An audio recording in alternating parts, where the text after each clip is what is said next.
এই বকগুলো বাচ্চাদেরকে ডেলিভারি দেওয়ার কাজ করে এবং আকাশের এই মেঘগুলো জাদু দিয়ে বকদেরকে বাচ্চা বানিয়ে দেয়। এখানে সবগুলো মেঘ তাদের জাদু দিয়ে সুন্দর সুন্দর বাচ্চা বানিয়ে দেয়, কিন্তু এই কালো মেঘটি সবসময় ভয়ঙ্কর বাচ্চা বানাতে থাকে।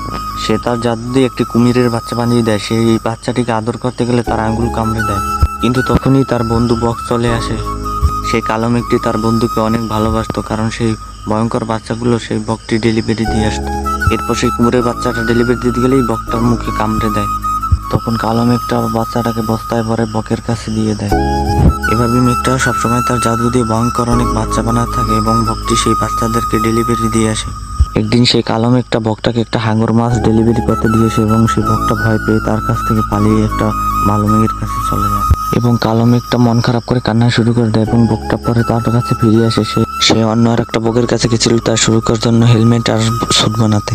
এরপরে কালো মেঘটা তার বন্ধুকে জড়িয়ে ধরে।